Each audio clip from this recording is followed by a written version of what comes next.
अस्सलाम वालेकुम viewers, channel चस्का एंड शशका में खुश आमदीद। हमारी रेसिपीज़ को फॉलो करें, चस्के लेके खाएं और शशका कराएं। अगर आपने हमारा चैनल अब तक सब्सक्राइब नहीं किया तो सब्सक्राइब करें और बेल आइकन को प्रेस कर दें। तो चलिए चलते हैं रेसिपी की तरफ।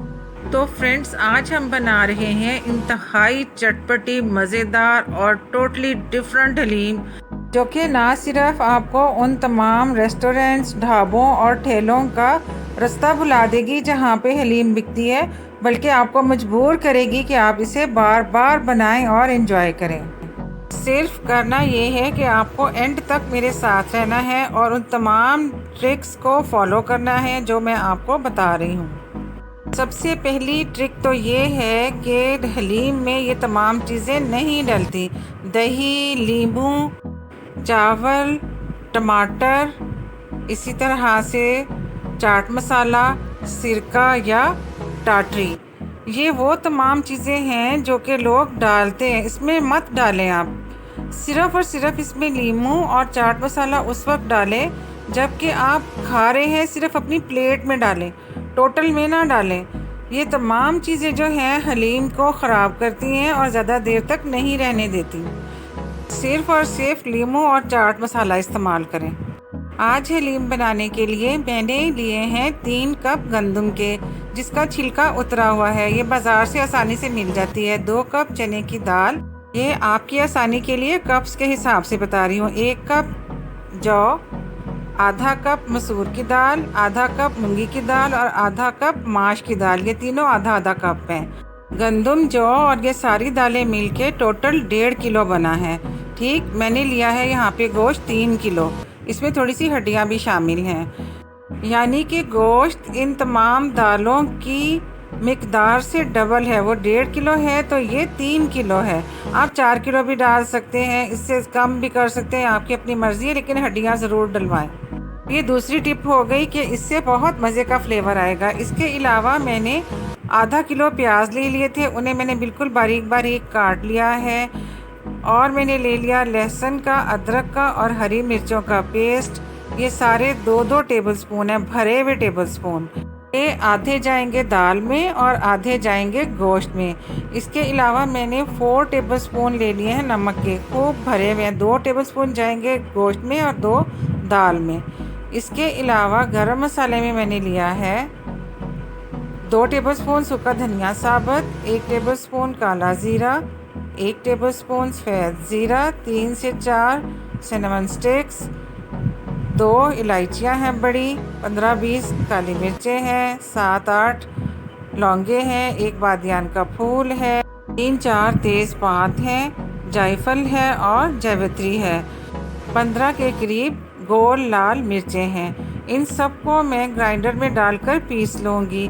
लेकिन अगर आपके पास ये नहीं है, पिसा हुआ गरम मसाला, तो आप वो भी डाल सकते हैं, परेशान नहीं होना। बस इनमें से आधा जो है वो चला जाएगा दाल में और आधा चला जाएगा गोश्त में। अब एक बर्तन में आप ऑयल ले लें। मैंने यहाँ पर 2 प्याली ऑयल लिया है। इसमें आप डाल दें आधे प्याज, आधे बाद में डालेंगे, आधे हम डाल के फ्राई कर लेंगे और इन्हें गोल्डन ब्राउन करके निकाल लेंगे। जब हमारी हलीम बिल्कुल तैयार हो जाएगी तो फिर हम इनसे हलीम की गार्निशिंग करेंगे। जब ये गोल्डन ब्राउन हो जाए तो इन्हें एक छलनी में निकाल लें ताकि सारा ऑयल इसका निकल जाए और ये क्रिस्पी और क्रंची हो जाए। अब इसी ऑयल में बाकी के बचे हुए प्याज डाल दें। इन्हें भी फ्राई करें, लेकिन इन्हें हमने सिर्फ सौते करना है, इन्हें ब्राउन या डार्क ब्राउन नहीं करना। जब देखें कि ये लाइट पिंक से हो गए हैं, सौते हो गए हैं, तो अब इसमें आप लहसुन, अदरक और हरी मिर्चों का पेस्ट शामिल कर दें। जैसा कि मैंने आपको बताया कि ये हम हाफ़ हाफ़ ऐड करेंगे और हाफ़ हम रख लेंगे दाल के लिए। इसी तरह इसको आधा आधा शामिल करें और बाकी का दाल के लिए साइड पर रख दें। अब इसे भी फ्राई करें।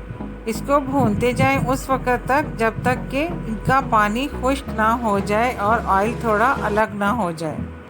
अब इसमें गोश्त शामिल कर दें। यहाँ मैं एक और टिप आपको बताती जाऊँ, जो टिप नंबर 3 है कि आप गोश्त जो है 2 या 3 तरह का ले सकते हैं। जितनी ज़्यादा तरह का गोश्त होगा उतना ही ज़्यादा टेस्टी हलीम तैयार होगा। मैंने यहाँ पे आधा गोश्त लिया है बकरे का और आधा लिया है गाय का।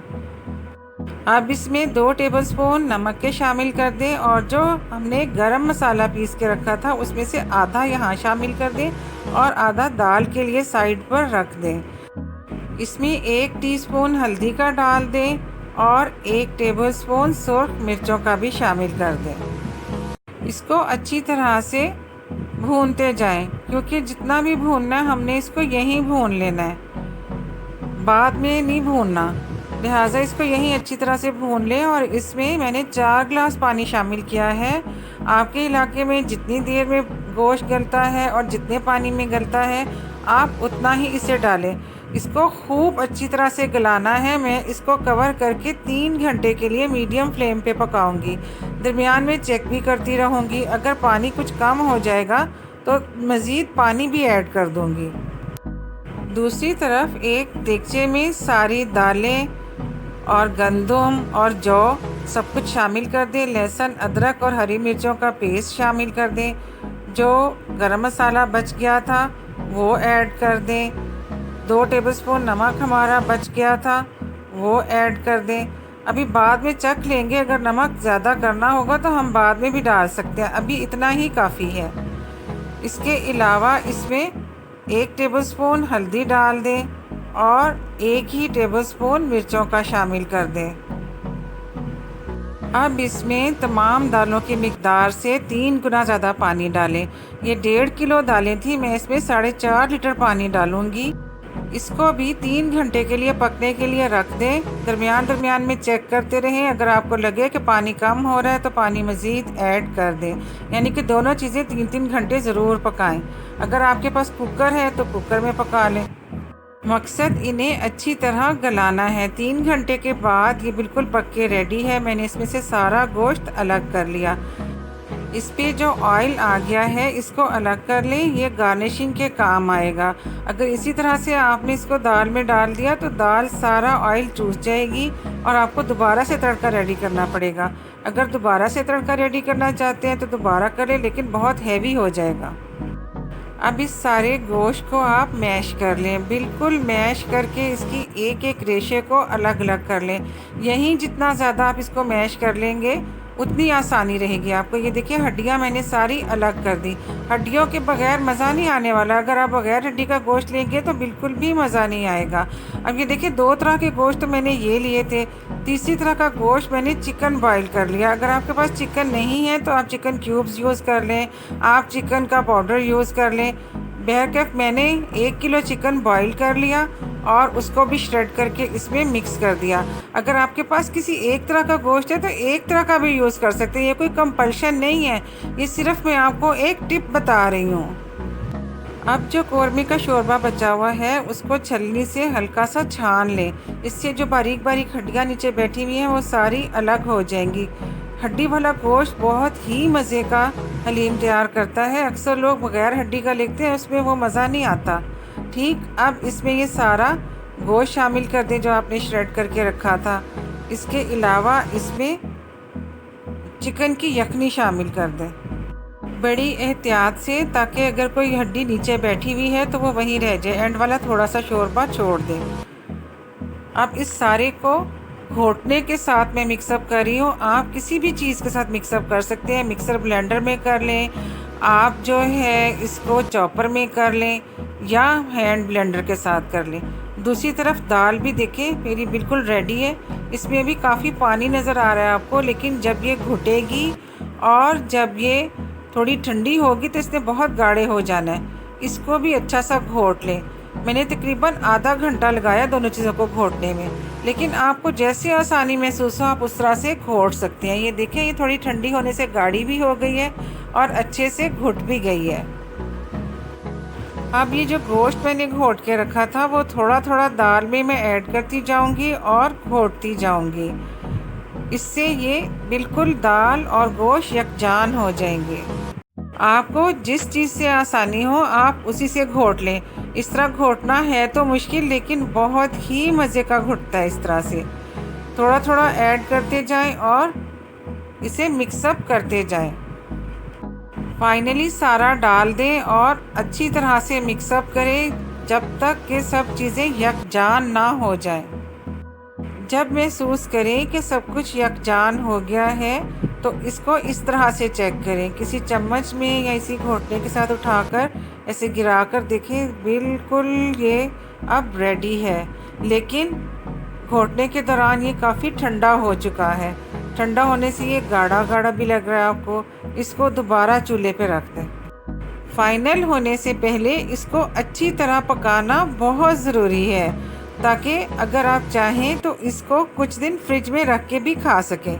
ये देखिए मैंने वापस ऊपर चढ़ा दिया। अब अच्छी तरह से हर तरफ से ये पक रहा है और इसकी कंडीशन भी देखें कितनी मज़े की हो गई। अब इस स्टेज पे नमक चेक कर लें, अगर ज़्यादा करना है तो कर लें, अदरवाइज़ जितना मैंने अमाउंट बताया है उसके मुताबिक ये बिल्कुल परफेक्ट है। अब इसे डिश आउट कर लेते हैं और इसकी गार्निशिंग कर लेते हैं। डिश आउट करने के बाद जो प्याज हमने गोल्डन ब्राउन करके निकाले थे उनसे इसकी गार्निशिंग कर दें और जो तरी हमने उतार के रखी थी वो इस पे डाल दें। इससे ये रेड रेड होके और ज़्यादा प्यारा लगेगा। इसके अलावा इसमें अदरक जुलियन कट में कटा हुआ डाल दें और हरी मिर्चें डाल दें। तो गाइस ये है हमारी रेसिपी की फाइनल लुक। उम्मीद करती हूँ कि आपको आज की रेसिपी पसंद आई होगी। हमारी रेसिपी को फॉलो करें, चस्के लेके खाएं, फ्रेंड्स और फैमिली को शशका कराएं। इस स्टेज पे आप इस पे लेमन डाल सकते हैं और चाट मसाला डाल सकते हैं। जिस तरह आप अपने कॉलेज और स्कूल के दिनों में चीज़ें चटपटी करके खाते थे उस तरह से डाल के आप खा सकते हैं, लेकिन पूरे डोंगे में या पूरी देगची में इसको डालने की ज़रूरत नहीं है। आप सिर्फ अपनी प्लेट में डालें और इन्जॉय करें और मुझे अपनी दुआओं में याद रखें।